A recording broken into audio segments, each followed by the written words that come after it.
Well, hundreds of people on the Hawaiian Homeland's waiting list attended a briefing this morning on the East Kapolei One Development.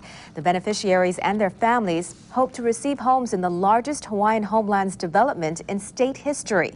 KITV's Jody Leong has the story. The land is bare now, but in October, some 350 families will be chosen to receive lots here in the Hawaiian Homeland's East Kapolei One Development. And today, the governor and her staff briefed hundreds of hopefuls on how best to prepare for home ownership. This is giving them up to 3 years to get ready. They will have this time to get their credit in order, to save money for their down payment. Mililani resident Leighton Pea has high hopes his family will one day live on Hawaiian homelands. All the Hawaiians would love to have their own home. So I think it's really good that she's doing it so I can leave something for my sons. The homes will range from $100,000 self-help projects to more upscale models. But Lingle says the project is much more than homes. It's the community center, the Kroc Center, a $100 million facility that will include an aquatic center, performing arts facilities, sports facilities. And Lingle says the project paves the way for the West Oahu campus and North-South Road. This is a project not just benefiting Native Hawaiians, but benefiting all the people here on the island of Oahu. More than 7,000 Native Hawaiian families remain on the Hawaiian Homeland's waiting list on Oahu alone. The state has made significant progress in its effort to place the families on lots, awarding more than 2,000 lots in the past 3 years. And the governor says that is also benefiting more than the Native Hawaiian people. For every Hawaiian family that gets into one of these houses, it's one less family competing in the affordable housing market. Jody Leong, KITV4 Island Television News.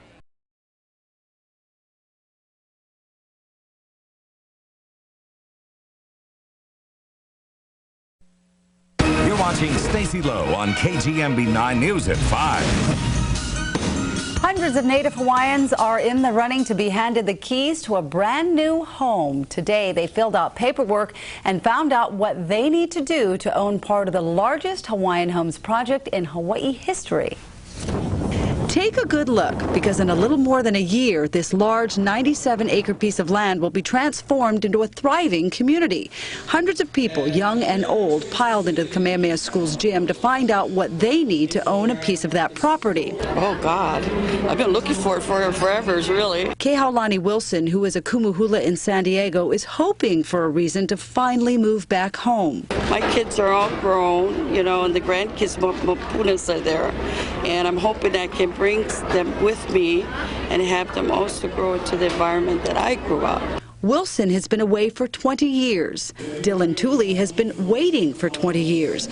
Each time Hawaiian Homeland lots are awarded, he and his mom have walked away with their names still on the waiting list. Just try again. That's the only thing to do. Just try go the processing again. But times are changing. If you attend the actual lot selections the way I have, you can see that the first lots awarded were people who were on the list since the 1970s, and by the end of the lot selection program, we're already up into the late 1980s or 1990s. This next development at the end of Kapolei Parkway is the largest project yet, and there's much more to come. For the state, it is not just about building homes. It means an opportunity for every Hawaiian child to look across and see the University of Hawaii, West Oahu, and to know I could go to school right there. It's about building families and building a future for Native Hawaiians.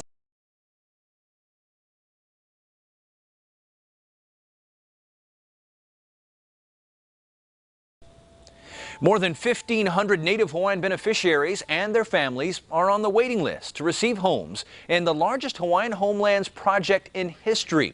400 homes will be built in East Kapolei One, the first of more than 3,000 homes envisioned by the Department of Hawaiian Homelands. The hopefuls are getting their financial paperwork, savings, and credit in order in advance of the October 22nd drawing of names.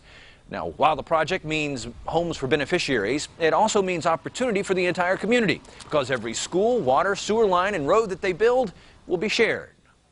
Without this project, UH West Oahu could not move forward because the legislature didn't give them any funding for infrastructure this year, but the Hawaiian Homes infrastructure allows them to begin. That's the long-term vision, I think, is providing those educational opportunities, those job opportunities right where you live.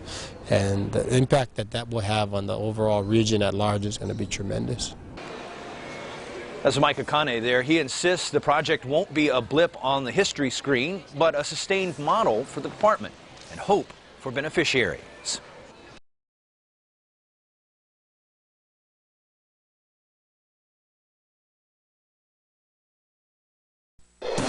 You are watching KHNL News 8. The Department of Hawaiian Homelands is close to awarding homes in its latest and biggest project in Kapolei. And as KHNL News 8 Stephen Florino tells us, this will not only provide homes for Native Hawaiian families, but could also open up housing for non-Hawaiians. Behind the fence lies a construction site. The Janae family comes by every Sunday after church to look at it. It may not look like much, but to them, this is their dream of owning a home. For us to own a house, you know, it's been a long time. I think we're probably not going to believe it. I'd say we're going to spend a lot of nights there. She's going to cry. No, I'll cry too. It's tears of joy that many will also share. Of the 18,000 Native Hawaiians waiting for homelands, only a few hundred will be chosen at an upcoming lottery for the East Kapolei One project. It's a lottery Jane Lincoln has already won, finally getting a lot after waiting for more than 25 years. I'm excited. Can't believe it. Finally, the day has come. And I can't afford to buy a house here in Hawaii, not at $750,000 a year. But with Hawaiian Homes possible, I can do this. I can too. We can do it. We can do it. From above, you can see the size of the project. It'll be across the street from the planned UH West Oahu campus and feature a commercial center, facilities for children, and houses for more than 350 families. For every affordable home we build, that's one home that's made available on the affordable market for the non-Hawaiian community. It's pono, right? You know, people are finally getting into homes and they've been waiting for decades. And making more dreams come true. Stephen Florino, KHNL News 8. The department says in the past it's awarded just over 100 units a year. That number's now jumped to 1,200, and it hopes to keep up that pace, freeing up space in the affordable housing market for non-Hawaiians.